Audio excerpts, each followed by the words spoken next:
Monday, May the 20th? 20th? May the 20th.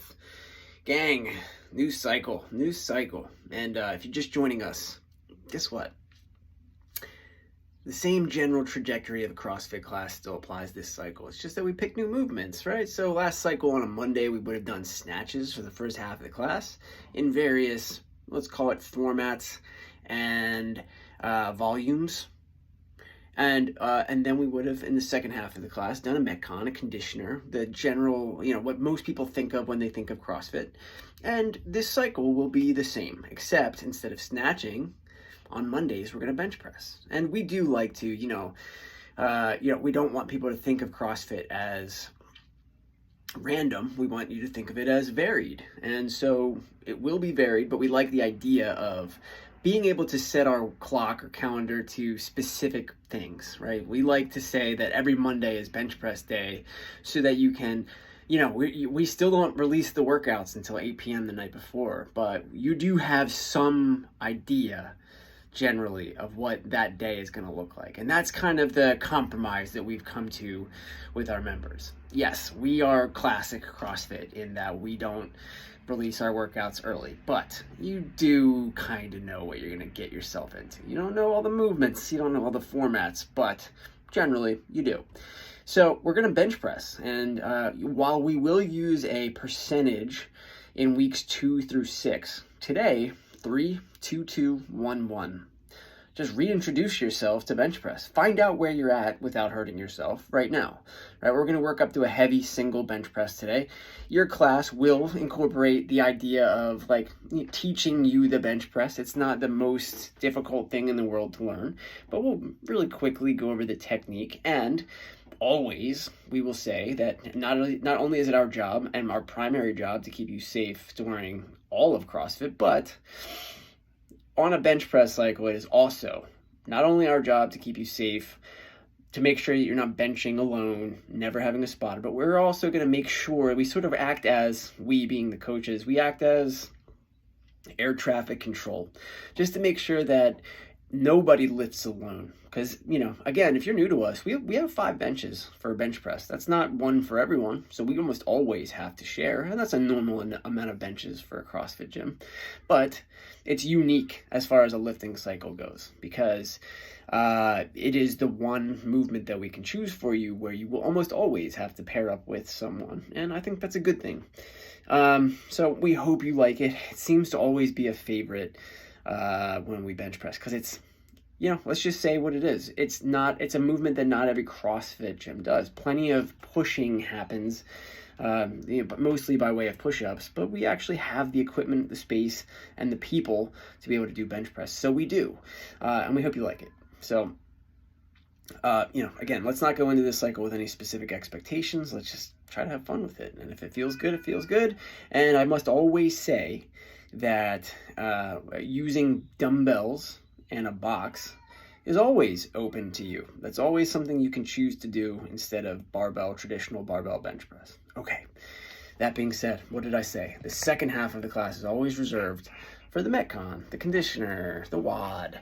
Today, what that WOD looks like is 55 of each of 2 movements.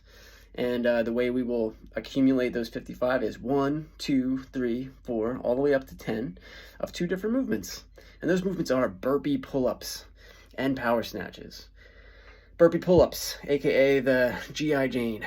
Somewhere near the rig, I jump down, I get my chest to the floor, I get up, I hop up to the rig, I do a pull-up. Some people are very good at turning that into like a jumping pull-up or using the momentum of their jump to help carry their chin up over the bar. Those are absolutely possible and doable and within reason for a burpee pull-up. Another way to do it is to jump up and then kip your way up. Like basically jump up to a dead hang and then do what you do to get into a pull-up.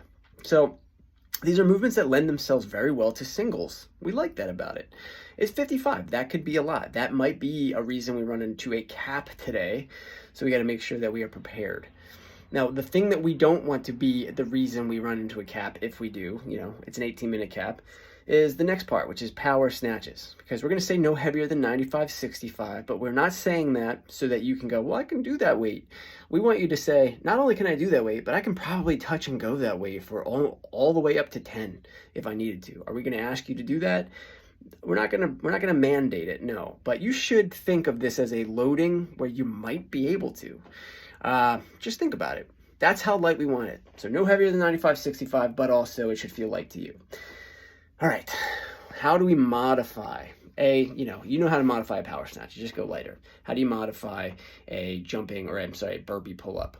If you don't have pull-ups and you would otherwise be using a band, this is the kind of thing where you work with your coach. It might be the kind of thing where on the round of, say, 5, then you do 5 burpees, then go over to your band and do 5 pull-ups. Because, if you have the space and the room for it and you don't think it's going to make you meet the cap, the thing is, if you were to do a burpee, get on the band, do a pull-up, burpee, get on the band, do a pull-up, it's too much transition time back and forth. So you got to figure out what is the thing, the modification, the scale that gets you through that particular movement faster. And we would say, if there's time and space for you to be using a band without stealing, taking someone else's spot, then it's burpee or 5 burpees, then 5 pull-ups. We like that. It gets you the same stimulus about. Another way to do it is just to say, look, today's not a pull-up day. I got plenty of I'm going to do plenty of pull-ups in Murph next Monday. I'm going to do burpee ring rows, and that lends itself pretty much just fine to singles, burpee, ring row. 2 burpees, burpee, ring row on a set of 2.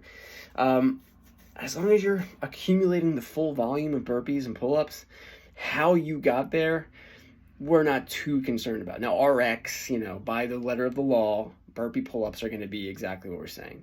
You do a burpee, you jump up, and however it is you get that chin up over the bar, the chin gets over the bar. It's just that when you start to introduce bands, it's harder. So work with your coach on that, but we'll accommodate any and all things as long as we are not inadvertently causing ourselves to hit a cap. All right, too much time about modifying. Enjoy this one. We didn't get the chance to do this one yet, but we feel very strongly about why and how we have a cap because we know the volume involved. 55 of both of those movements at a lighter barbell weight should not take us more than 18 minutes. All right, enjoy.